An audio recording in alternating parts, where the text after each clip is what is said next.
in order to give you a good understanding what I'm about to present, you need to understand my startup. It's called Photamera. It allows the runners to collect the photos captured by others in the audience. It works, it's really simple. Spectators captures the athletes or the runners and upload Photamera will then tag photos with the numbers, and then the runners afterward can go preview and buy the photos. And we do the revenue sharing with the photographers. Really simple. So I got this idea a couple of years back. So I tried to look to a different technology to actually create a simple prototype to test out the needs. Are there any needs out there? Are there people actually out there wanting to buy their photos from the running? So for those of you, any interested in doing the live code exercise? Simple one? Yeah, okay. Then you can just follow my screen. Yeah. Okay, let's skip that. Yes, why Meteor? As a startup, we are living in extreme limited resources and under extreme uncertainties, trying to deliver a product or a service. So that means that we don't have a big team. In my case, it's about one-man show in the beginning.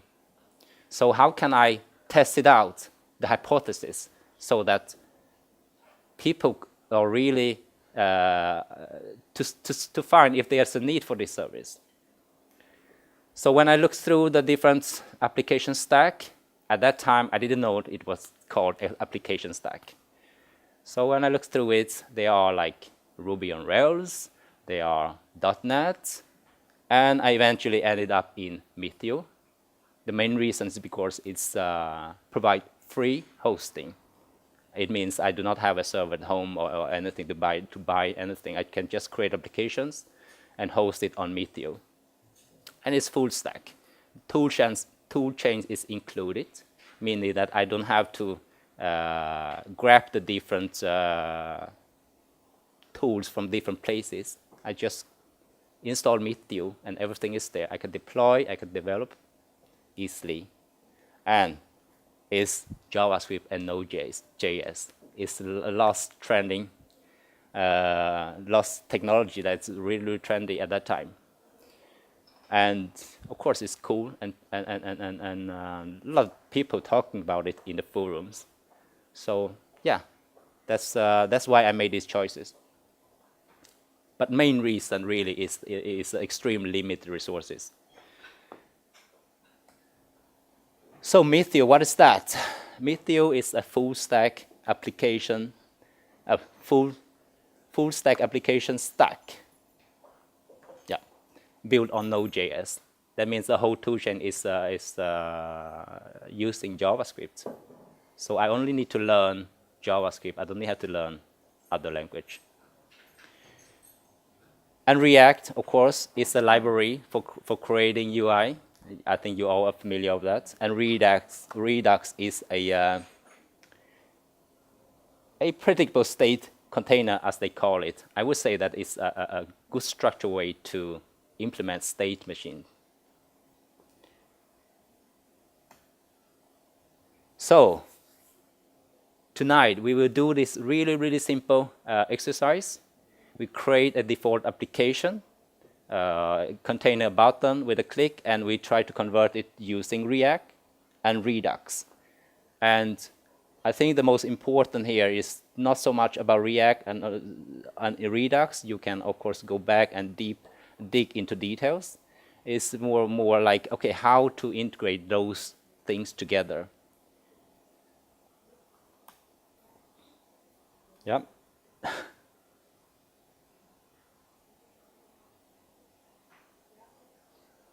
So let's, I have Meteor already installed. I just Meteor create, say, Foo Café. I don't know, create a default directory structure. Yes, by the way, if you have questions or anything, feel free to interrupt me. Then maybe I lost my track, but you will need to help me to get back to track again. So it's more, I was hoping more of an interactive presentation. We can do that. Yes, please. Everybody have a good sight of this? Okay, good. Okay, I increase, of course, one more. One step below. Then, when it's created, they use Meteor npm install to actually fetch the dependencies.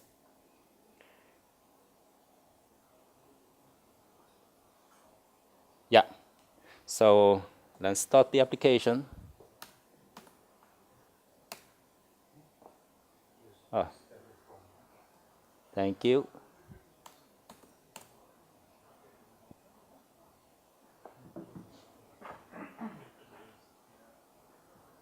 So it's the command line interface is rather simple. It's not so complicated. You can create an application. You can the npm package managers is included as default when you install Meteor, and it also included the command for deploy your application to the Galaxy hosting services. So this is how it looks. Okay, it's here. So it's really simple. You see, it's a button. You click it, it increases the counter by 1. So let's look at the code.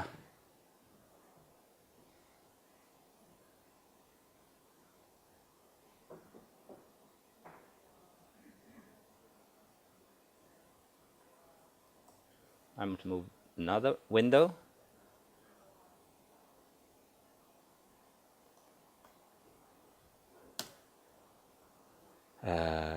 What kind of editor are you using? I stuck with Atom. I think it's pretty okay.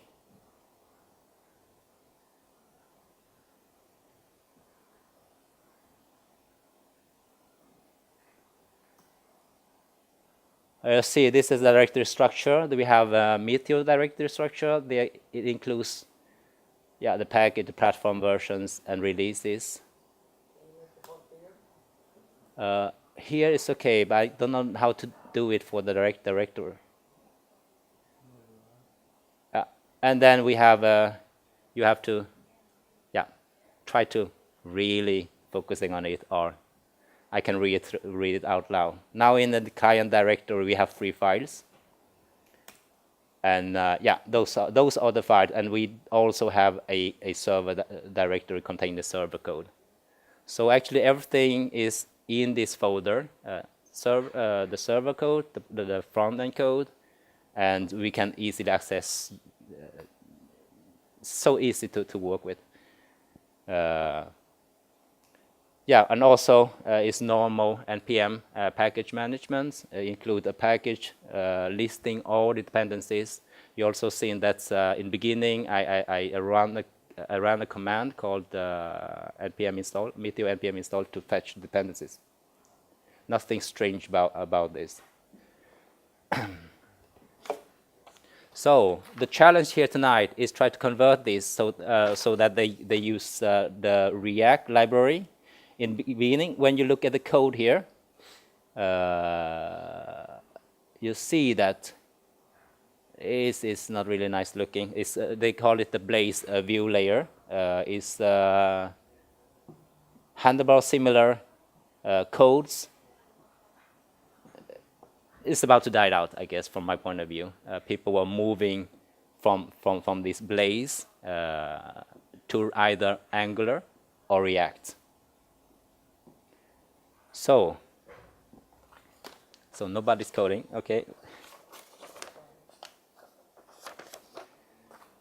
In order to convert it to React, what I do is install the npm packages for React.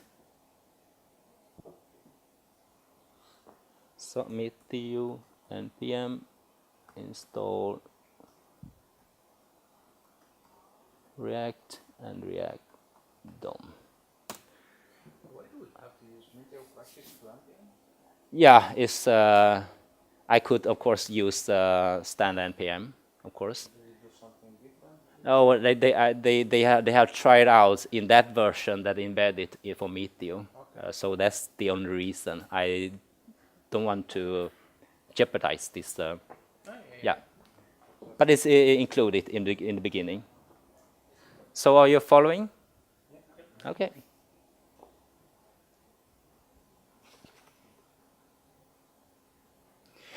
Okay, now I added it.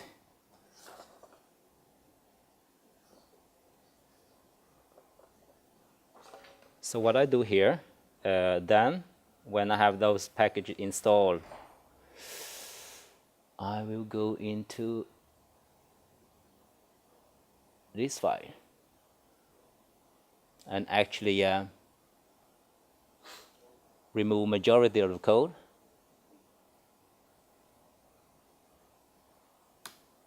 And just keep the body and head. And here I added a reference so that React components could be rendered.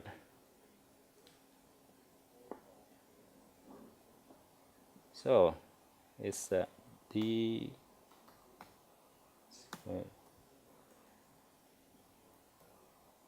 render target.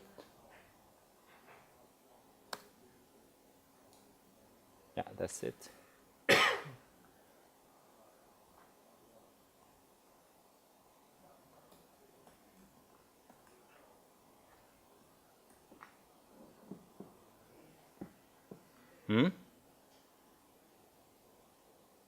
Once I've done this in this HTML file, I move to this JS and rename it to JSX. Is a React language, I would say. It's mixed the JavaScript with the HTML code very efficiently.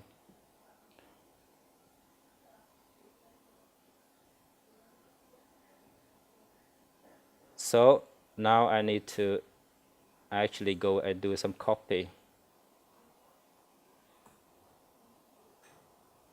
Let me see. Okay, I do it here in this screen instead. Very easier for me.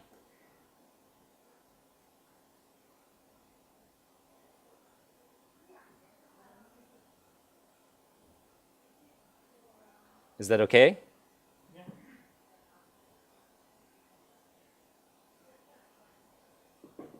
Do you need to import the HTML file when you run the React? Import HTML files. Import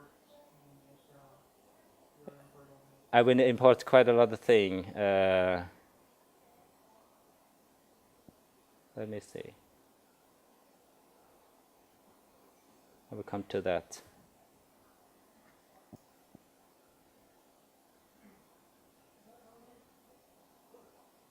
So I'm here. I'm just replace it. So this is the actually code that injects the React components, render the app components into this place. This render target, the reference that I created in the HTML file.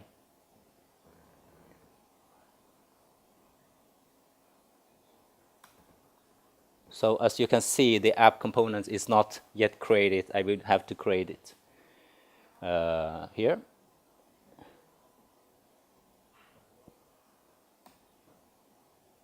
We just create a U file in another client library. Call it app JSX.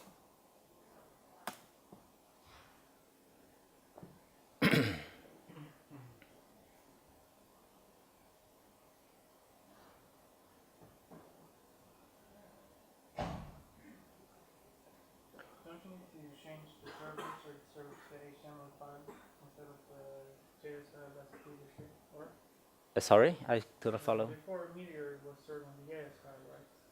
It was reading it and then loading the HTML Yep. through handlebars. Now you need to serve the HTML file, right?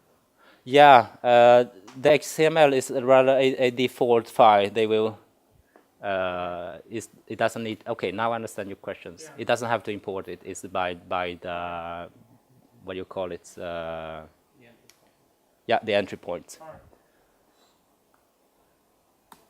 So I just need then export default class app extends React. It's just normal object-oriented coding components, and that only have one functions render. Inside it, then it renders the HTML codes, and we have a header.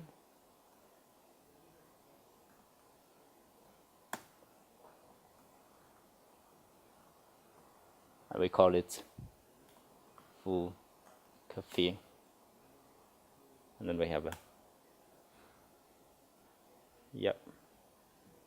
And when we have, I think we have a button, right?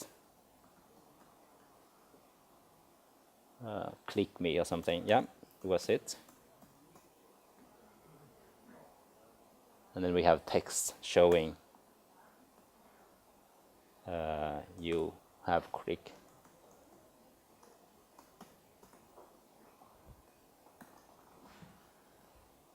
So that's it. Let's see. Let's look at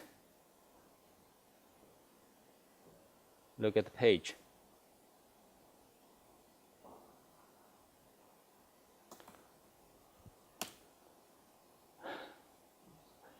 Crashing. And look at the inspectation. What's wrong? Maybe I need to look. I guess in the app.js you have to wrap the components into one single root element. Yeah, that's probably it. I just check out this one. The application has error. Exactly.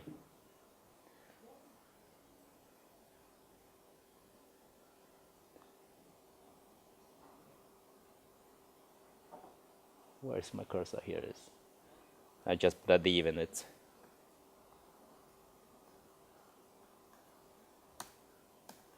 Anyone is using Ubuntu for the development, or Windows or Mac? One guy, okay. It's work very, very, very good. Okay. My God, it's hard to code when you're looking not directly in front. Sorry. Yep. You have imported the component at the first row. Yeah. You have to do extends React. Yes. Thank you. Let's see. It was better this time.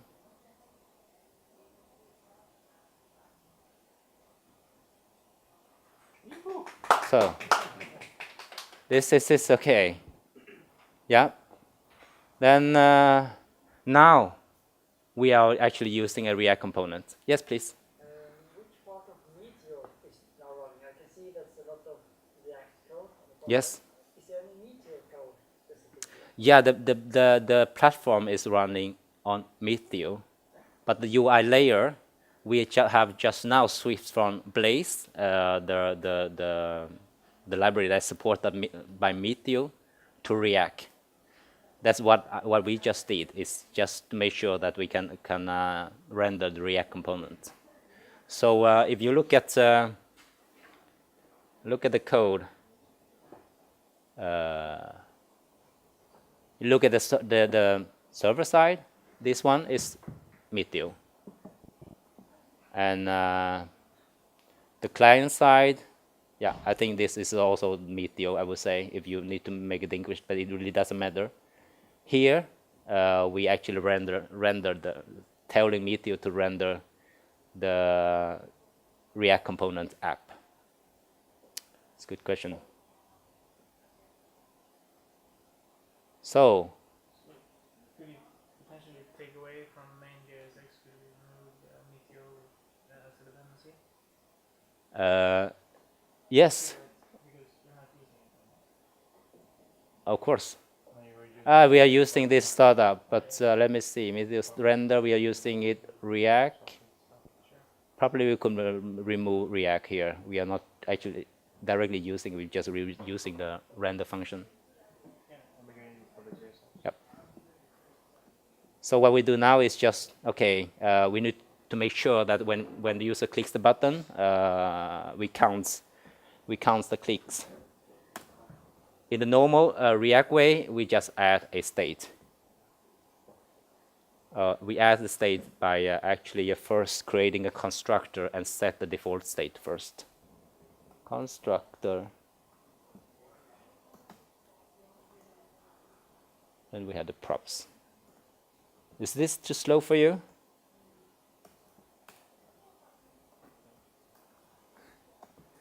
You have to bear with me then. Props. And then this dot state equals the default state. Click count 0. Then we need to add make sure that this render actually view the counter. So in React, we do it using curly braces. For me, curly braces is JavaScript. So that's a really good way for them to actually integrate, to symbolize the integration with the JavaScript.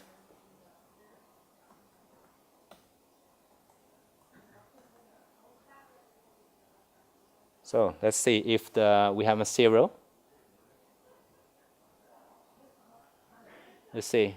Before it was like a bracket, what do you call it, Bregor. Now it's a 0. It reflects in the view. So now we need to make sure that when the user clicks the button, the counter increases.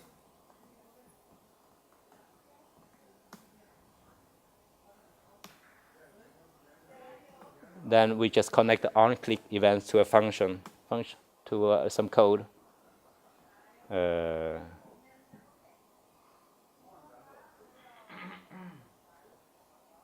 Now we create a function instead. Increase counter.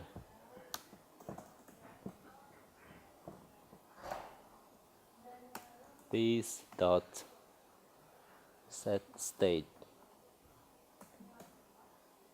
I said click counter equals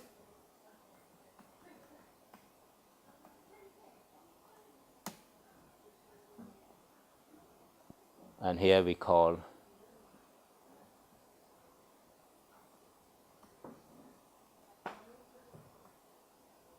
increase counter, let's call it, not click counter, sorry.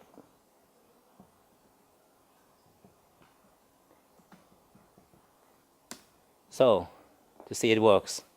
So this is how React using state and embed the variable into the HTML code.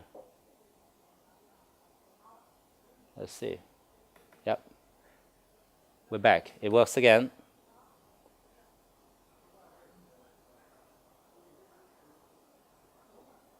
Then I think we should just add a simple reset button to actually reset the counter. The reason for that is I want to show some extra when we moving to Redux to manage the state.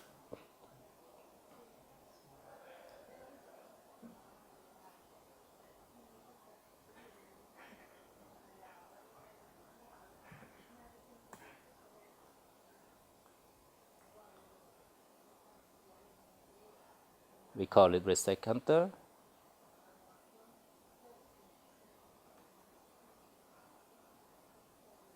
Oh.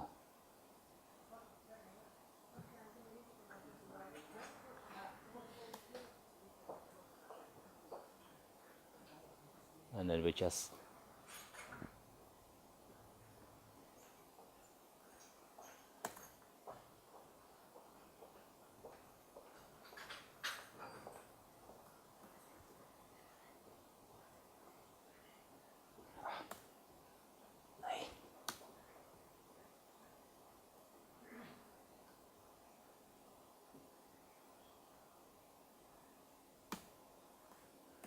so let's see if it works. You can see that we're actually adding functionality by adding more member functions into this component. It works, of course, for a while when you have like very little functions. But when you have a number of functions getting more than 20, more than 15, it will be very, very hard to get a good overview and hard to maintain, to add new functionalities. It works. And one way to actually make it more simple is to split the view split the logic so that we have a view component just only focusing on the presentation. And then we have a control logic and put it somewhere else, focusing on the logic and the data. And doing that, we will create two kinds of, two kind of components. One is called dumb components. Dumb components they just presenting data. They don't have much logic. And then we have a smarter component. Smarter components is more focusing on the control logic and even sometimes data. So that's why I'm going to show. The reason why I pick this simple application is that I want to show you the concept, how to do it. If I pick a more complex application, I will not be able to make it during this short time.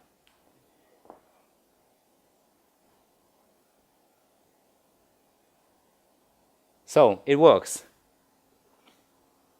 Now let's move to Redux. Just like normal, we started by adding the Redux packages. Okay. What is the other?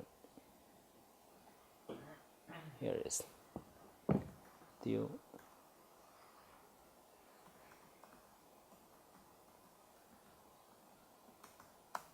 Redux. And also there's a React Redux packages that have some components that we're going to use.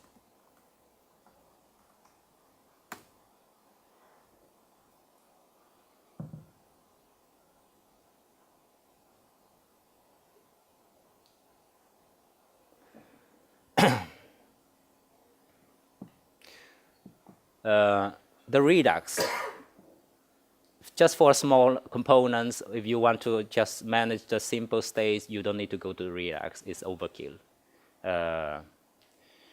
It's a little bit of overhead. You need to add reusers. You need to add stores and like that. It will create some extra files, but it's worth it. You have a complex component. I can show you some example from our code later on. So what we do is just, where's my cursor?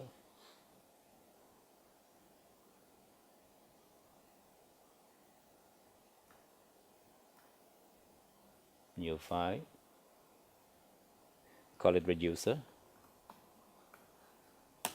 You know what? I just go to copy the example I created to increase the speed.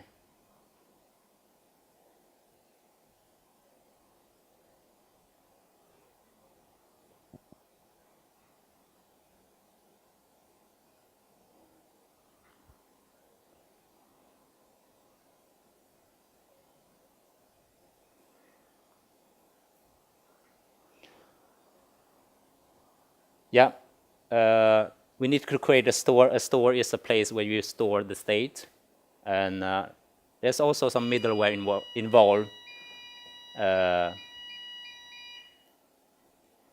so that we can inject the extra functionality like logging the state, making the debugging of the application very, very easy.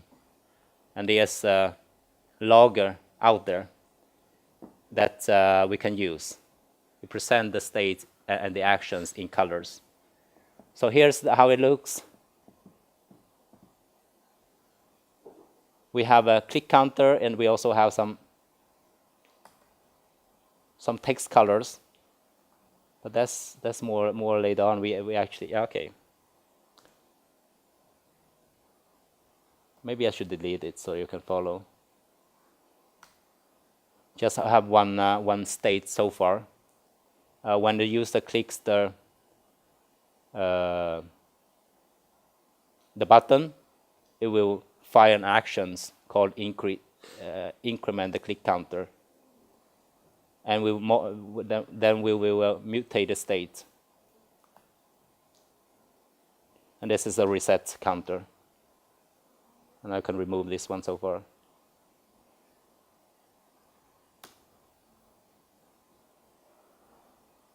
Yep. So now how to actually switch the state so that instead of using React state, we are going to use the Redux state. We do that by injecting the store in the root components of the applications, so that the store is available for all the components for these applications downward the hierarchy.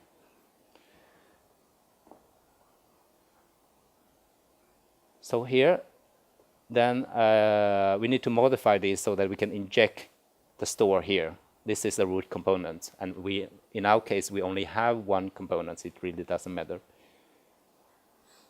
I will do some cheating here, of course.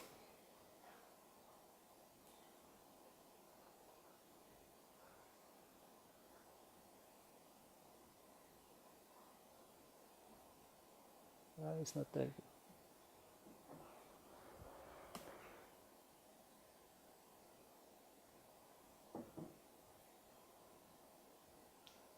This one. You can see here, I created a new component called app container. What it does is just wrap the app components with the provided component. The provided components is something I get it from here, from the React Redux. And the store is provided by the reuser. So I simply copy this code, paste it here.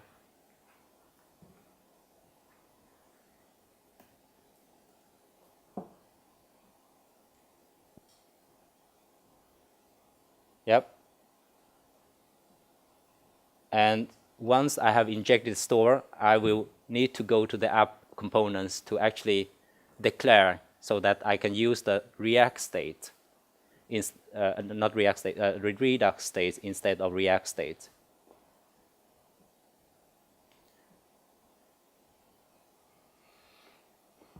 So they have the React Redux provide us with a component called connect that I'm gonna need to import here. And do the cheating again.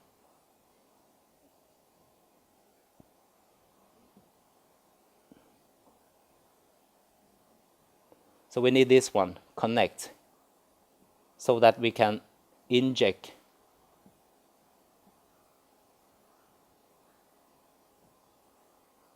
the state into these components.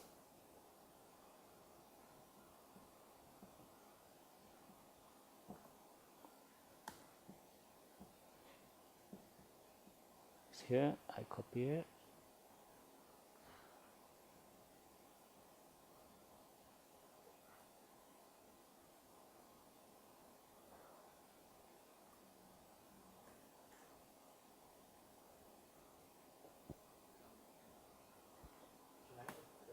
Yes, please. Why are we doing this now?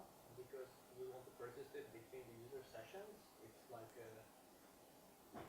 better safe. Or why are we switching from the standard React safe space to this Redux? Yeah.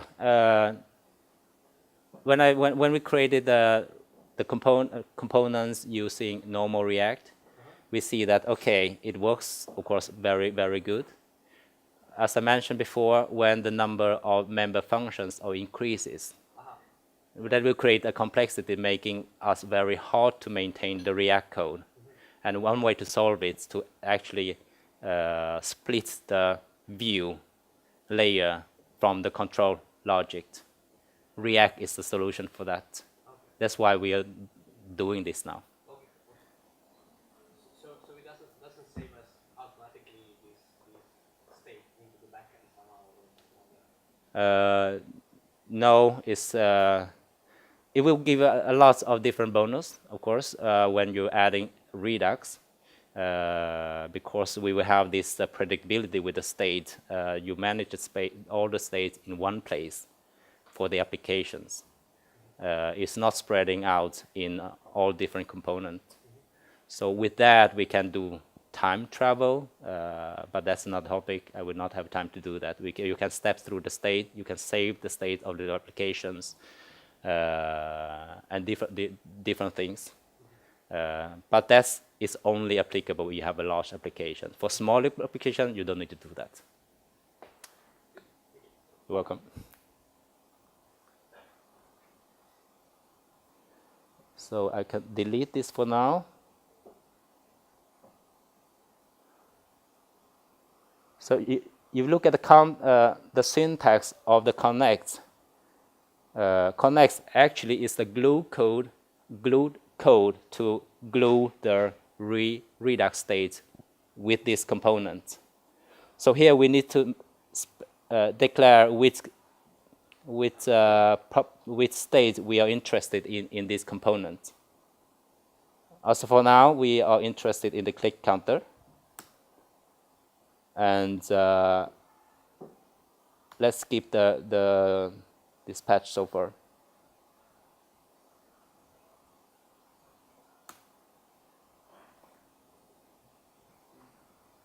So let's see if we have any errors.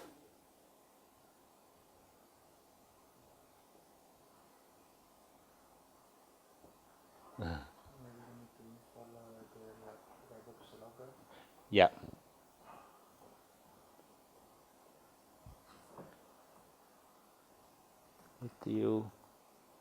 Thank you, Marco. npm install.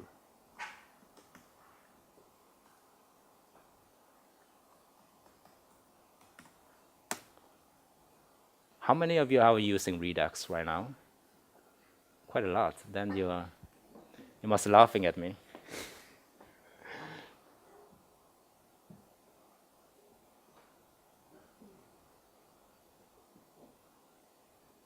Whoever laughed should come here and do a presentation. Let me see the logger. Should be right here. Reducer here. Yeah. Redux logger.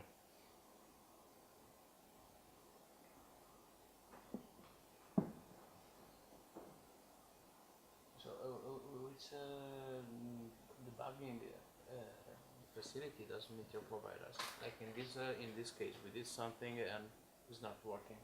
Does Meteor help us to find out what's going on? Yeah.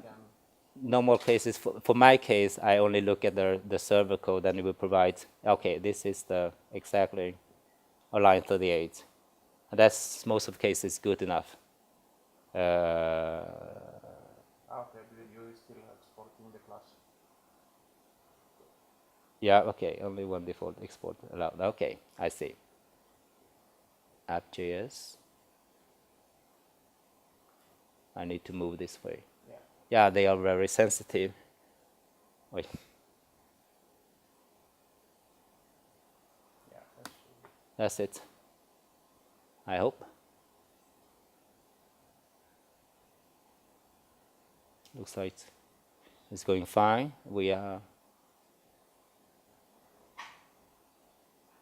And we have something else here. Still not find Redux puzzle. Yeah. I actually install it. I need to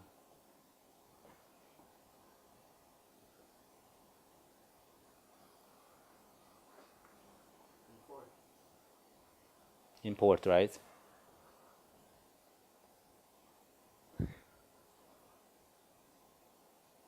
It's on the logger should be here.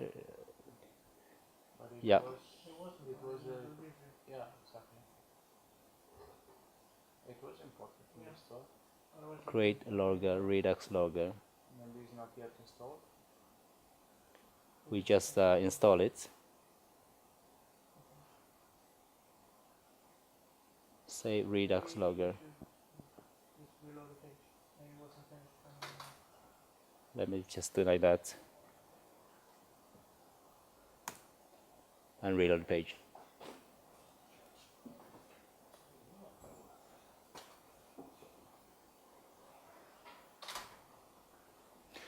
Yeah, it's a thing I like about Meteor is, yeah, it looks like it's working. Is that you have one tools and all the tool chain are actually embedded. You don't have to go to fetch more. Then you can expand with different node packages.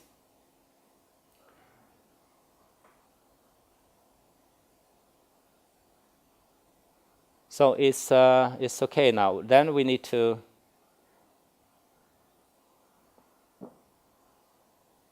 let me see. Let's go to application components. We see here in the end here that we have injected the click counter as a properties instead of a state. So in order to use it, we need to switch here. This dot state will refer to the React state. But if we want to use Redux, we will switch to props.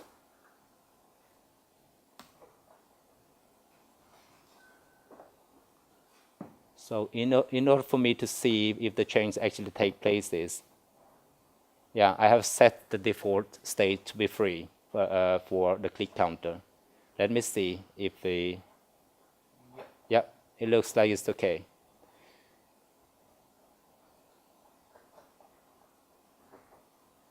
So far, so good. You see here, there are two different action types. One is increment the click counter, another one is a reset counter. I now need to connect the button to those two actions.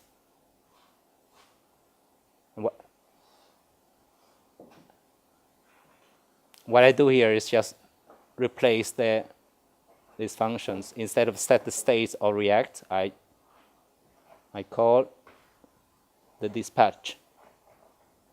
These props.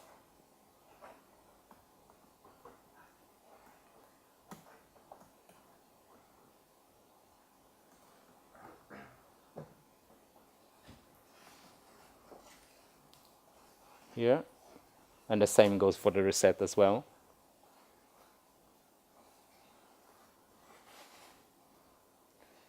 Okay. You have to process now.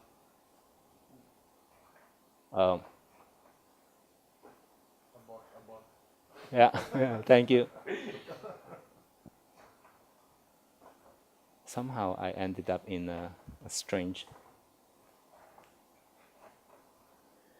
like this, and this is called reset instead. Yep. Let me see it works.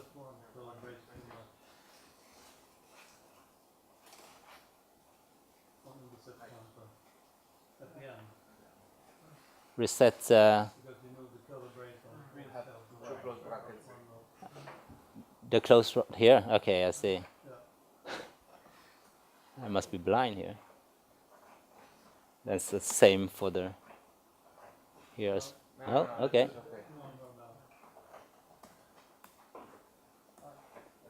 Let me see. Coding with your head, Photamera Ah. is best. Download. Okay. Let's reset it. Yeah, it works. Yeah, you can see the clicks work, the reset works. Here you can also see the loggers functionality taking place. Whenever you fire an action, it's logged, and it also presents the previous state, the actions, and the next state. You have this in full control. So we are using the Redux state now. Let's do some cleanup. Right. Okay, now we have done the hard work. Let's look at the effects. Let's do some cleanup. We want to separate the view from the control object. This is exactly what I'm going to show you. We're going to remove the state from this component.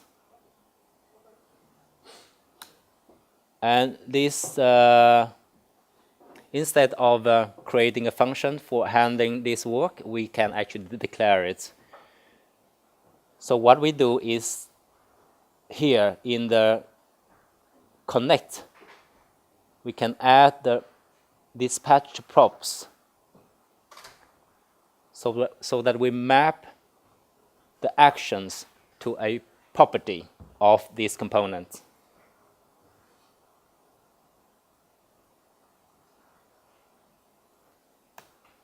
We call it increase counter, and it's a function actually called this.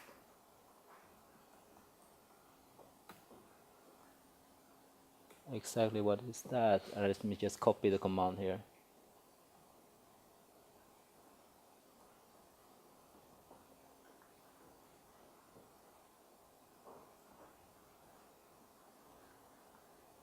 Okay.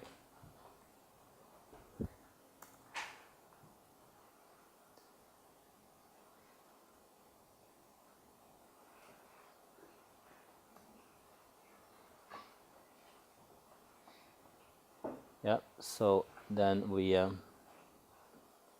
replace this one.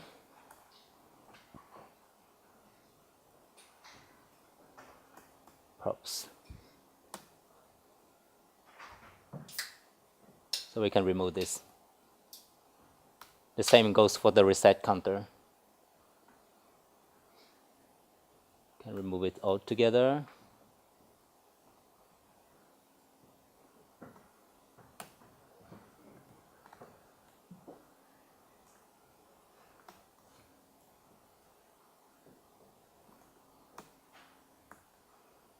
Okay, let me just copy this.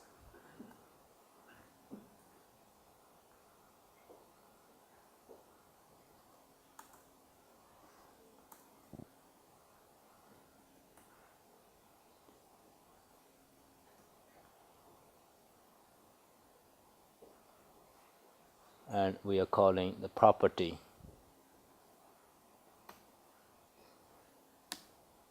So, as you can see, these components now only consist of the view viewport, and the control logic is moving down to the connect. This here is more of a glue code to connect these components with the Redux state. Let's see if it works.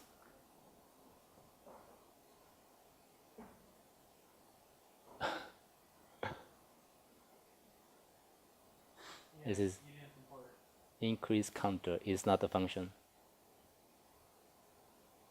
Listen. You know, state the props at the bottom. Connect state the props. You need to have another dispatch. Yeah. Here, right? No. Okay, I see now. Thank you.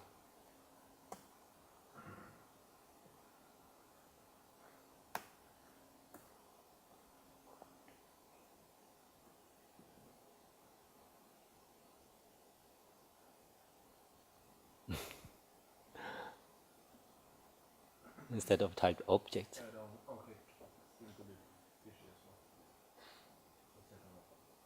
Ah,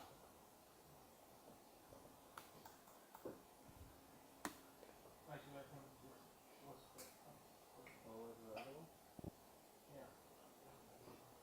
yeah. okay. Another one actually. Same again.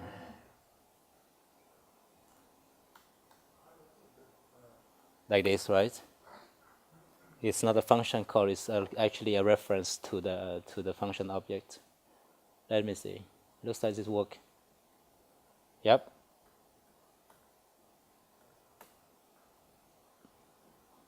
Simple.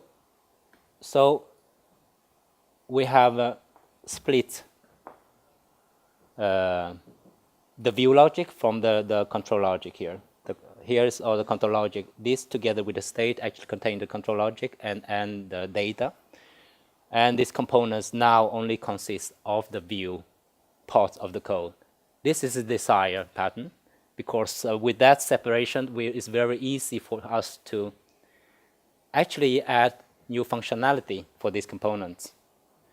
Let me just give you an example. This is also one of the React's characteristic, or actually strength, I would say. For example, we want to change the color of the text.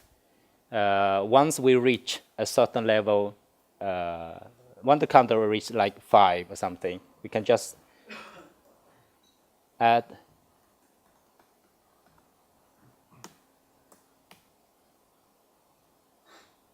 text color.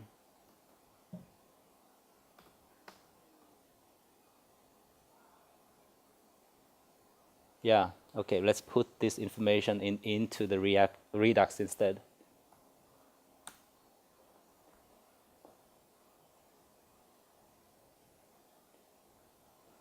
So we add another state called text color.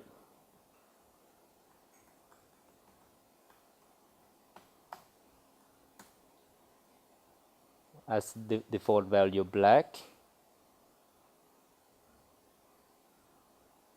And we represent it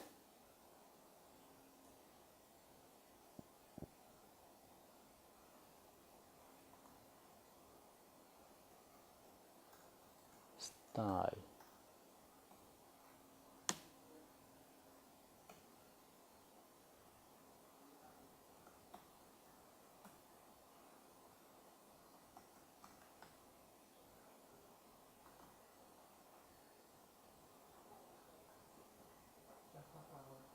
It's not going to work. You need one more bracket. Sorry. One more bracket around. Like this. Now I understand. It's the object. No, this is not yet an object. Yeah. No, it's not. Like that? Now it's an object. Okay. The first curly brackets is to the JS syntax, and the second is the Yep. object. Thank you, Marco. So, and then, of course, we need to map the text color into these components so that we can actually access it.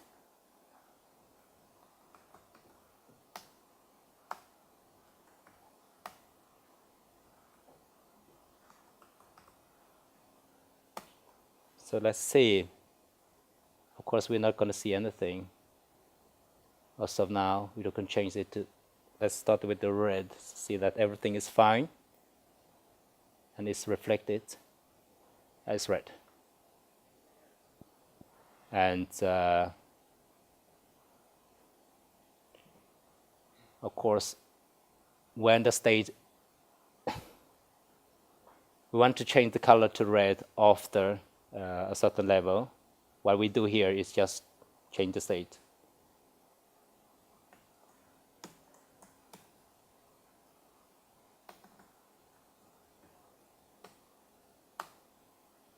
Text color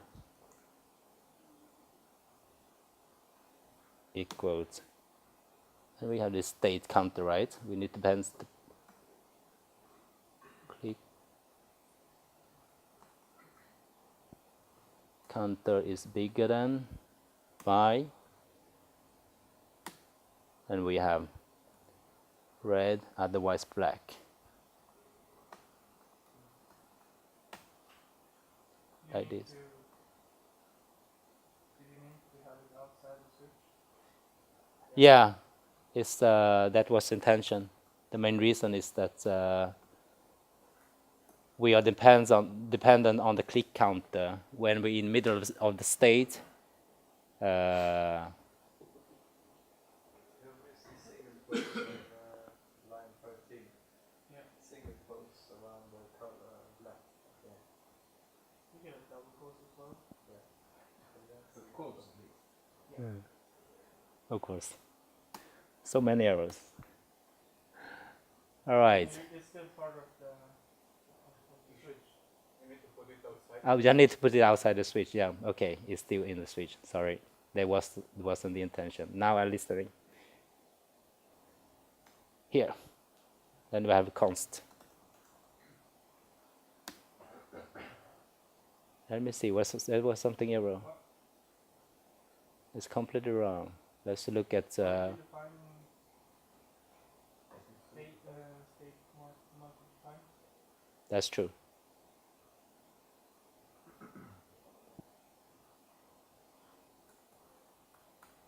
Now, I need to check at the errors. 1431.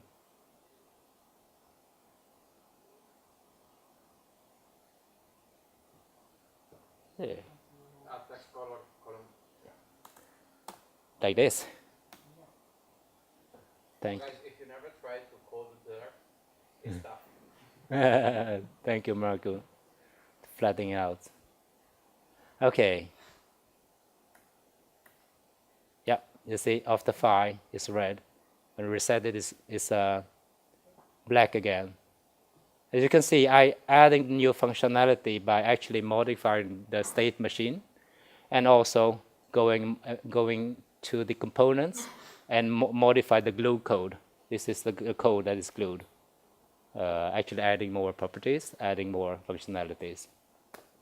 This seems very, very simple for small components. I'm now going to show you one of my components that I created to see how bad it looks like. Let me see. Here we have a client. We have here we have a tagger. This was the code we created.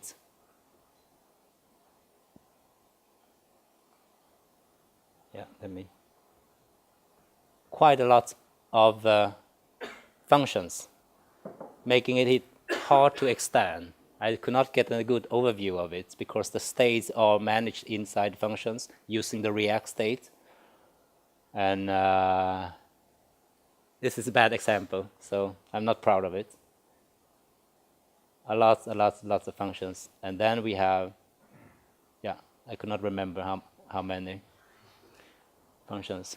Then I will also show you a new versions of it that we have added more functionalities. And we put it an input UI layer. This is the tagger. This is tagger page. You see a lot of import, and here are the actually mapping of the React state to Redux state to the React properties. Here we have the mapping of the Redux states to the functions to React state. It's more of a declarations style than the standard style. And this is the actual components. It's some lifestyle management. We actually bind the key press. And there's still one function left. Otherwise, it consists of this render. Please go ahead.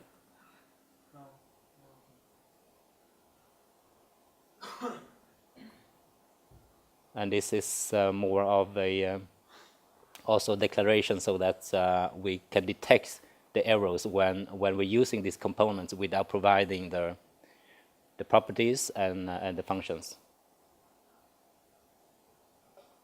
So I feel like this is a huge improvement. I'm going to add more functionality in it, but it will be much easier now when we have split it, the view from the control object. Yes, please? Okay, no question. Right. Yes. I see in the bad example, so to speak, Yeah. Meteor got called. So I was wondering if you could tell us a bit more about the Meteor APIs and what does Meteor provide us? Okay, we need to go. The most part when I use Meteor, it's not in the front end. It's more in the back end. They have a Mongo in the back end, and it's not really much Meteor in the front end. In the back end, we can create collections in the Mongo database directly in the front end. Then we are using the different Meteor. They also they provide this data synchronization with the back end. So this comes some kind of hidden. Would it be possible to tweak this example Hmm? and to persist the counter in Mongo? Just to have Yeah, the of course. loop, Yeah. if you guys You have time. You're not bored by this example. It's more of a challenge. Interesting. Yeah. Let's just we create a new collections in the backend, in the front end code, so that we just add it and we can just put something there. Okay, improvisation. What we do is actually in the server code here. We need to create a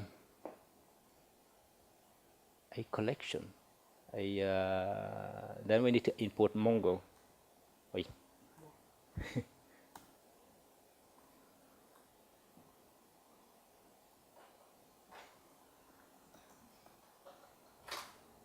That's a Mongo.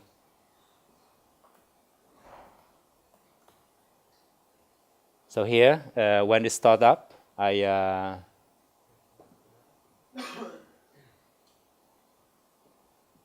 me see if it is a really good place to do it. Let's create it in a new file, I guess. And we need to import it in both front and back end. Then we will need to create a new folder.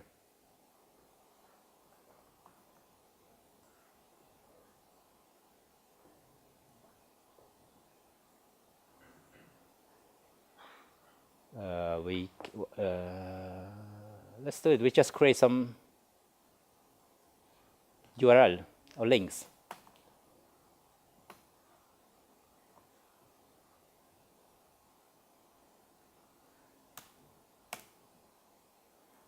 And we need to import Mongo input and export link equal new. I have a question. Yes. Is it possible to change the Mongo database and to connect to some other database? As of now, no. That is something we're going to move away in our applications, and then we will need to use like GraphQL in the next version or next things for Meteor, I would say. But as of now, on the official release of Meteor, no, you have to use Mongo database. Are you going to use GraphQL and Relay? Sorry? Are you going to use GraphQL and Relay on? Yeah, we will do that. We need to do some abstraction, add another abstraction layer to our application because we are increasing in functionality. But maybe next time. That's another topic. Yeah. How does Meteor get paid? I mean, how big do you have to be to Okay. pay for it? You have to live 20 years. I think Meteor was created by a group of enthusiasts, and they get funded by some guy.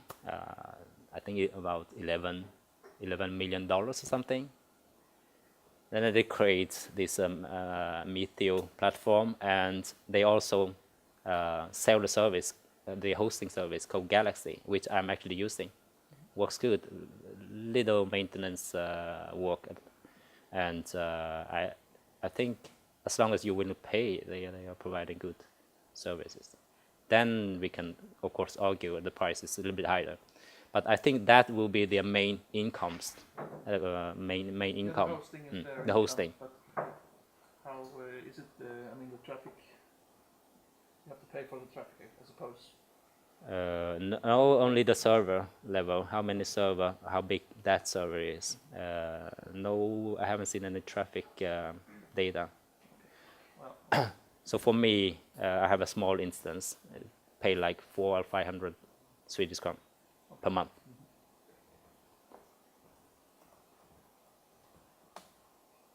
It's a collection.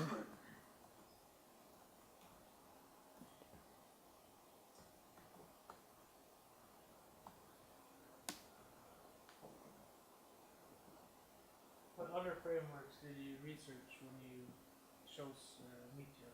How? What other frameworks did you read? Why did you Oh. end up with Meteor if you like? Okay, I look at, not really dig into the detail. I'm just get an overview of the different stacks, like a mean stack, the Mongo, MEAN, and also a .NET, Ruby on Rails, and PHP. Those were the stack I did a quick study on. And for me, those are not really. Yeah, the main reason why I choose Meteor was really the resource limitations.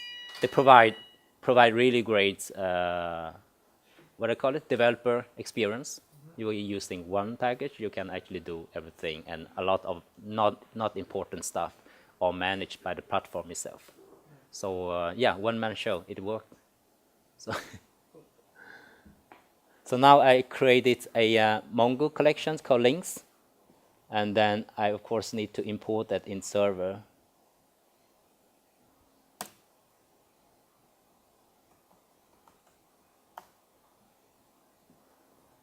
What's the name of it? Is the links? It's the same.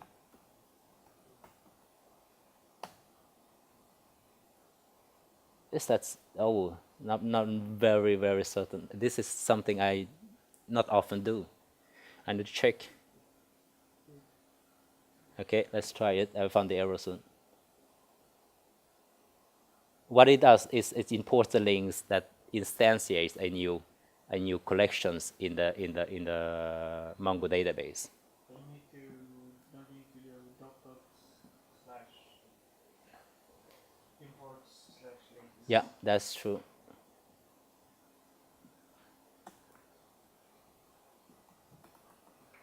It's not in the same server. Yeah, and then we have.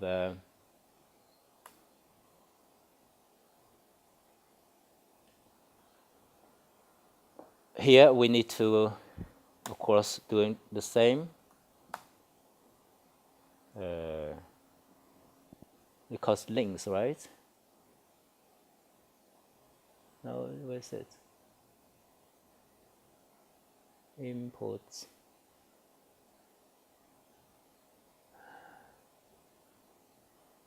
Export links. Yep.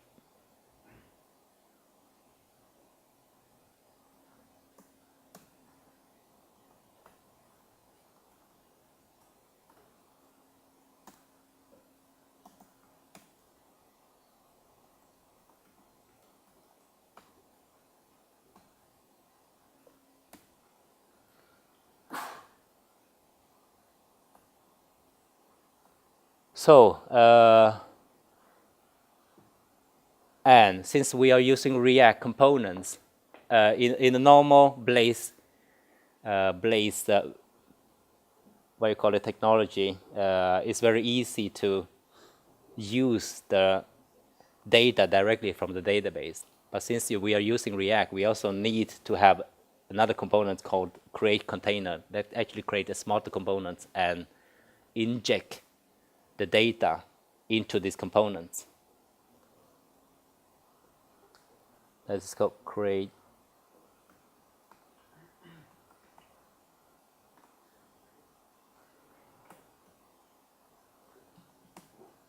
I need to cheat again because I could not remember the syntax.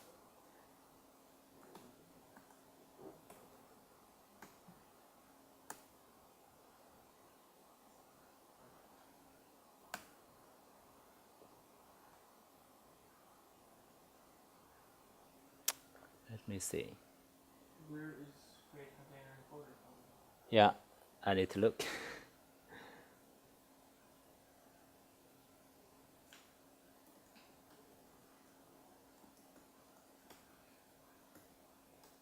You can just chat around. I will need 5 minutes something.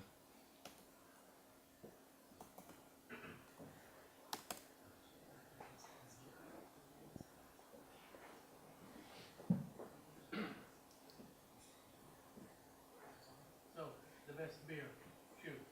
Yeah.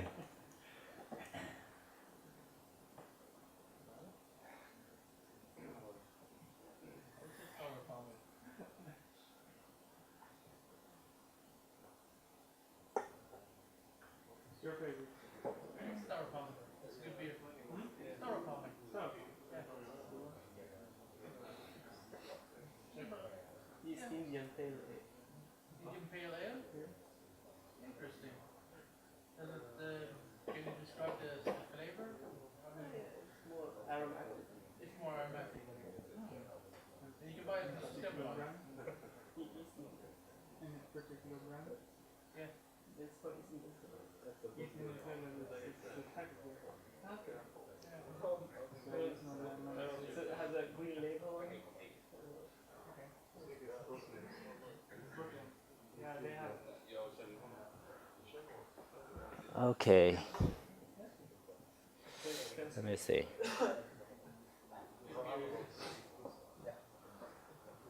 That's so strange.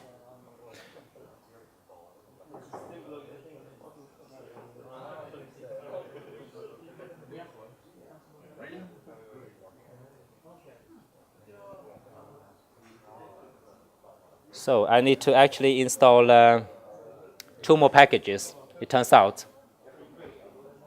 Okay.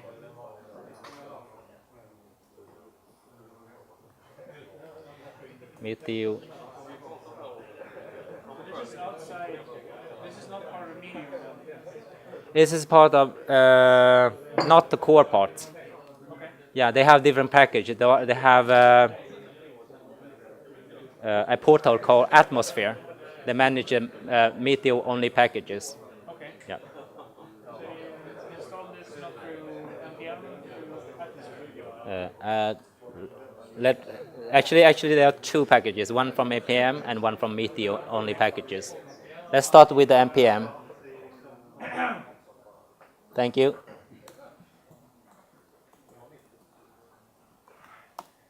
It's called React add-on pure render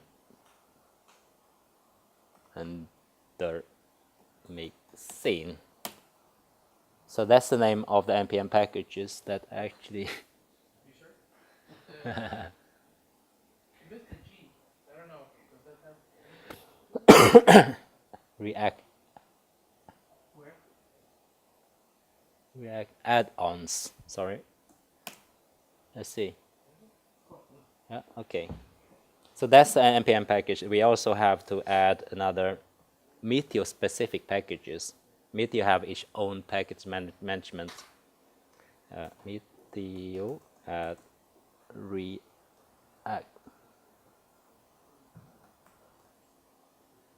Meteor data.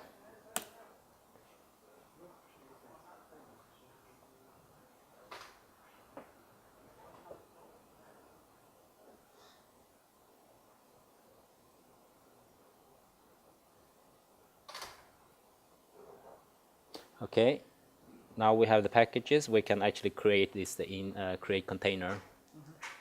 I also find another error in the imports. I guess that will be on the server side. I need to add the JS in the end. So then let's move it to the front end. Links, I need to import create container Meteor /React Meteor data. Now when I have this create container, I will need to use it, to inject the property I need to these components. So the way, this is just simple object, we call it links, and it's from, we can now access directly to the collections. This is a Mongo query. We find all the documents in this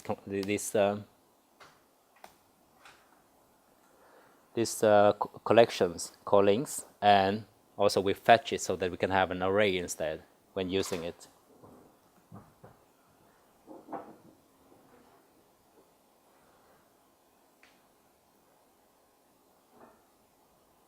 And I need to move here. I need to also specify the, what's the name of the app.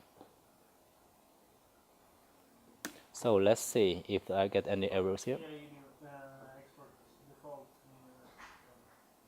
Yeah, I see it now.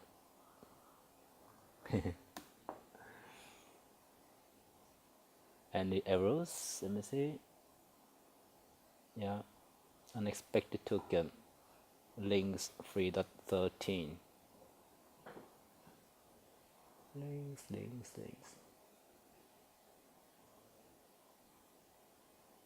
Input render from React DOM. What's the third? No, it wasn't links. It's not the folder. Oh.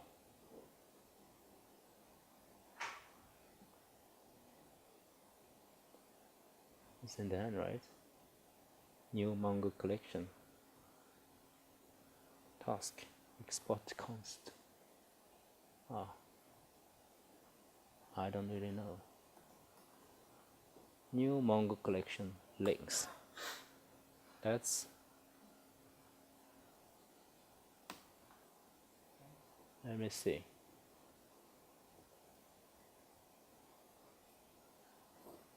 Yeah, it looks like it works fine. So we go back to the application. Here is this application.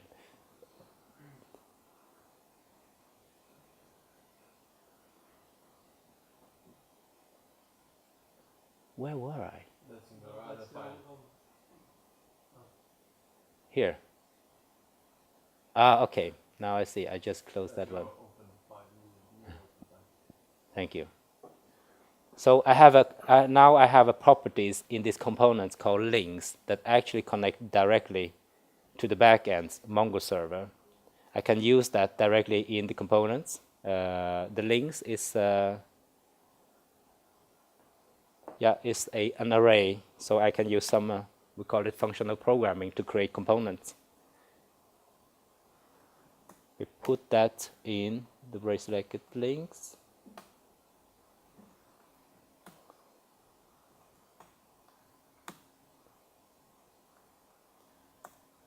Then we return, I call it, this is rather, and we need to add a unique key when we creating components on an array using map for React. Then I turn out I need to index, yeah. Oh my God, I'm terrible.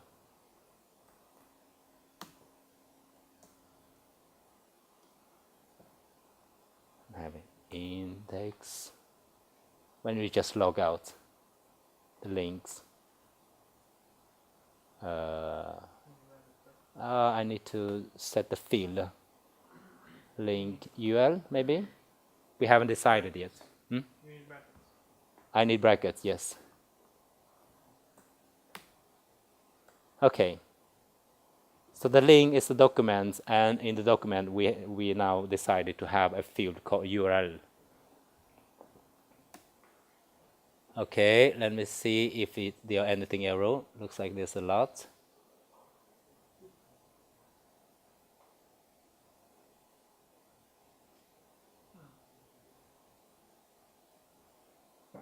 What's that? Function key. Let me just look at the code again. Maybe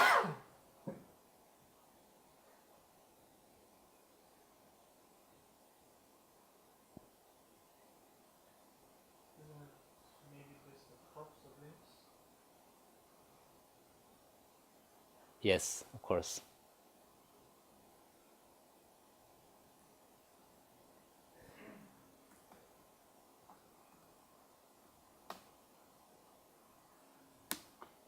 Should be fine, right? No? No? Cannot convert undefined of null objects keys. Okay.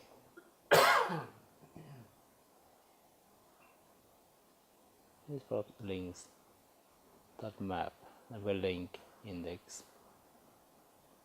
Isn't it because the collection is not created yet? I think we instantiated. Let me check the Mongo directly. Because when we did an import on the server here, when the server created, it will instantiate the collection. But I mean, the collection is empty. There are no objects. Yeah, it could be. Yeah, it is right now, but I don't know. I'm not sure if that was the problem. But let's check directly on the to see if the collection is created. Mongo. Now I'm accessing the Mongo directly. Yeah, that link is not there. Okay.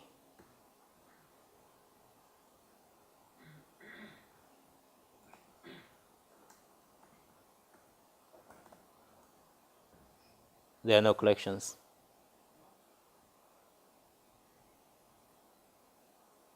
I need to create a collection, of course. But I don't think the error is... Yeah, it could be like that.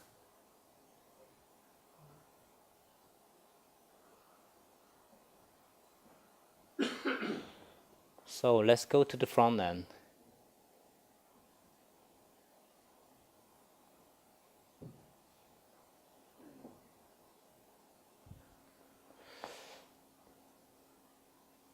And insert.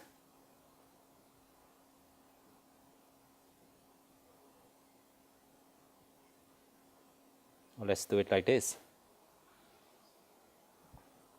DB, we call it links, right?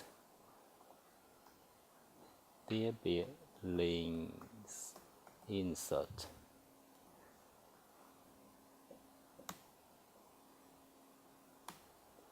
Call it URL. We call it what's the fair? dn.sc. So we just add it.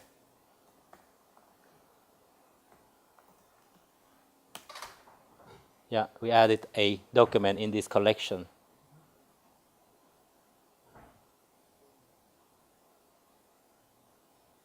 Something totally...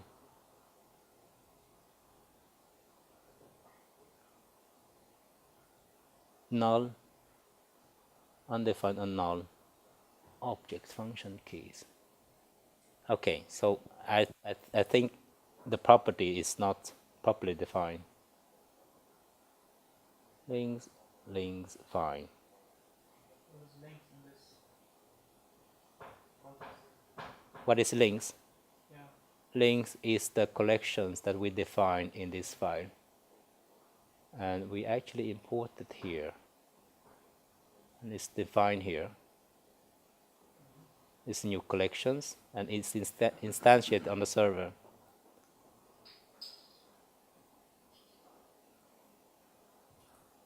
Do you put the value in index somewhere? You mean here? Where did it come from? These props, links, maps. This is syntax. That's the functional programming that actually iterates through this array and return this one.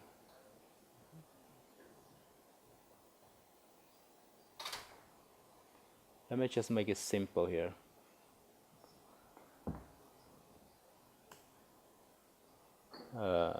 copy, brace the brackets, links, these probes link, and I take the first item of the array and the URL, and I just delete this one to see it helps. Nooks.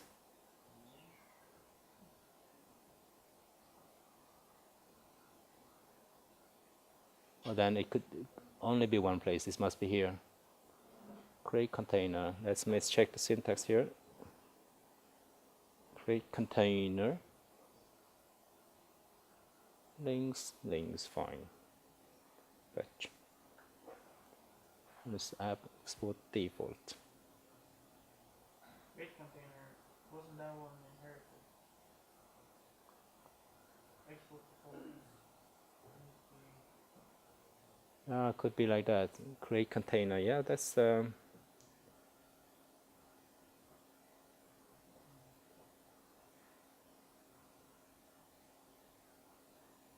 I'm kind of stuck. It must be there. URL. Task fetch. Let me just look. I need to move this window. Oh.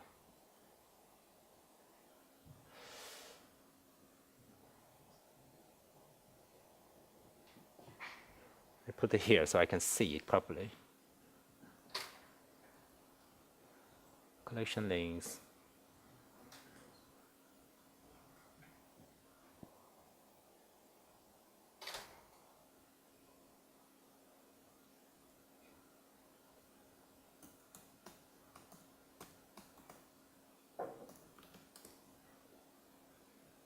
Links URL at the end that I see. Okay.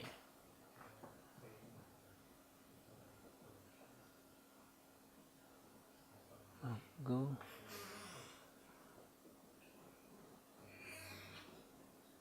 Create.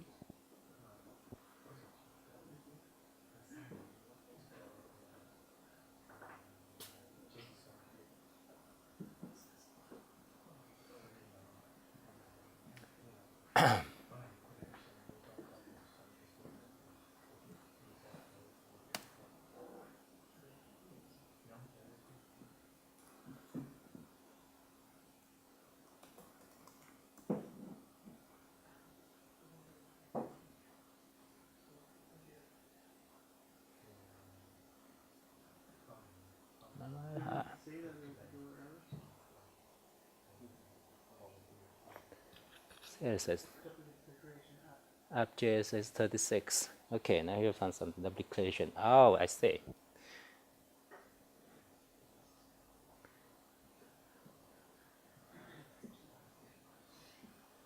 Yep.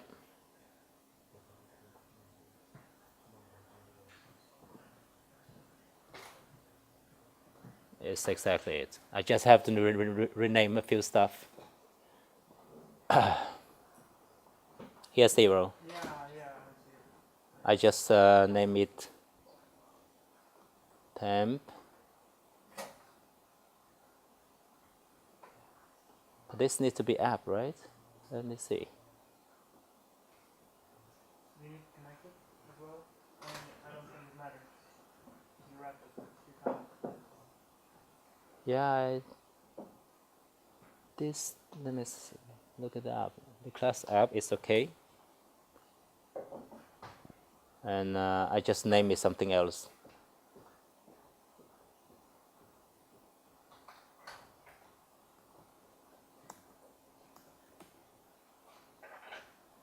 No. Nope. Now you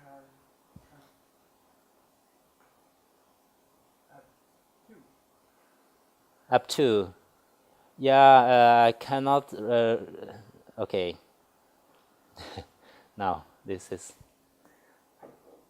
We rename this to app 2 here, because the exported ones need to be called app. Let's see if it works out. Looks like it's okay, but it's still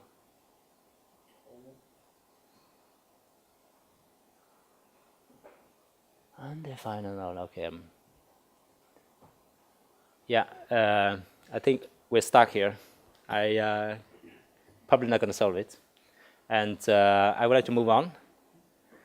Actually, what I would like to present is that it's really easy to use the Mongo database actually directly from the front end. So that's you can move as the developer. You can move from back end, front end, back and forth. Really simple with only one developer, only one editor. You can just do it. So that's you can as one person you can work on front and the back end. Yes, let's continue with my presentation. Where's my slides here? Go along. So the selection of application stack, we talk about it. You also know that's the extreme limited resources that forced me to choose Meteor. Also, I think it was a wise selection, wise decision. Without that, I don't think I could make it that far. Some tips, practice, learning. If you are just a beginner of JavaScript or Node.js, use YouTube. That's my favorite tool. Not only that, you need to run it in turbo mode, 2 times the speed, so that your brain will absorb. You get much more efficient. Otherwise, the speed is too low for your brain. Try that. If 2 times is not okay, then 1.5 times. Actually, I found from a slide share has a lot of good slides. You Yes, can use too. that too. And then you can pace yourself. Surprisingly good shares there nowadays. Yep, that's good. A lot of different tools, of course, and reuse code. Yes, go for the mainstream and go for the mature package. Leap or framework, we did a mistake once. We choose Angular in the beginning, and it turned out when we tried to deploy the applications, there are some packages that got break, like the minifier or something like that, making us impossible to put it in productions.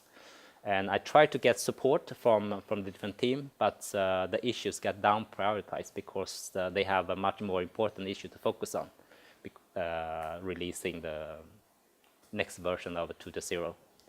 So go for the mainstream, but not absolutely latest, but almost the latest. Because you also, as a startup, you also need to have a good library and have a fast pace.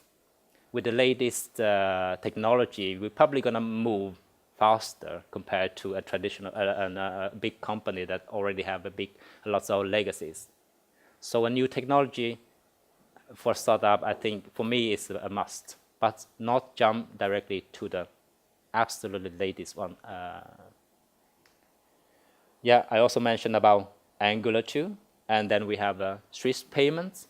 We try to integrate it. When was that, Thomas?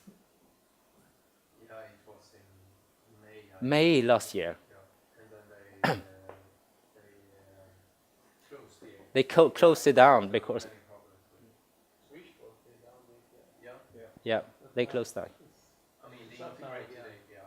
the new version. Yeah, okay, it's up now again. Yeah, the main reason was we got some documentations, and it was totally different compared to work with other packages and modules. They are not engineered service from the developer point of view. It's lousy developer experience. So But now I remember, because it was only a few banks which had implemented the Switch API as well.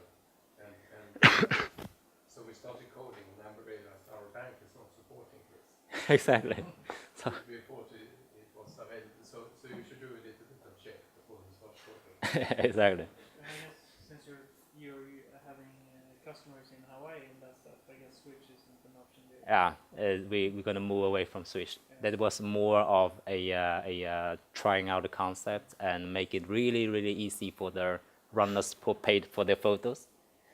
Yeah, it turns out not very successful. And I put simplify things in Square. whenever you implement new features as a startup, you really need to ask this question: is really this code that we are going to do really necessary, or the more simple way to solve this problem, to provide to actually deliver this value to the end user, this experience to the end user? Coding is not always the best choice. There are other ways. Speed, like that. Whenever you get stuck in the coding, you learn a lot of things. Oh, I can do this and do that. You kind of blind. Momentum. At least for me, for JavaScript, when I dig into the code, I need some time slot, not disturbing by something, because I need to change context. And for me, it's always hard to find a isolated time slot. So when you're in there, you just need to just mark off your checklist. Just do it, because you have this context, a lot of information in your head, and yeah, moving on. And you feel good as well when you mark off your checklist. So momentum is important for me. And of course, there are other tips. The one that I think is very good: you're going to make a lot of what you call it, not workaround, just technical depth. You are solving problem fast by taking shortcuts, and that you probably need to pay for later on if you survive that long enough. And you need to document that. Otherwise, we will forget it. We call it tech debt. It's a quite long list. That's super interesting to share. Like, I think everybody takes. What shortcuts have you made? And how do you document it? Because like, for me, it's like, this is shit. That's the standard. Yeah. Like, on my own. Yeah. I shouldn't have done this, but. We are using a tool called Trello. I think you also use that to manage your work, your backlog, and stuff like that. And we have a special course called Tech Depths. Yep, it's growing, and whenever we make a workaround or a shortcuts, we just think, okay, when will this be a problem? We just document it. Okay, when we like reaching 20,000 photos per event. Okay, we need to restructure those kind of information. Need to put it. And if you have sprint planning, just take a look at that card once in a while. That should be good enough. Or you can put it in your calendar, but only for the heavy stuff. Otherwise, your list will get long, and you're probably gonna skip it. It's a lot of tips, but those are the things that I think is worth sharing, from my point of view. Yep. Next step, as I mentioned, we have a web application. As of now, we need to move to the native. I think in about half year, if we survive long enough. And in order to do that, we're probably gonna have like one client in iOS, one client in Android, and one client in the web app. That's 3 different clients. And probably we will release new versions. And our data structure is changing.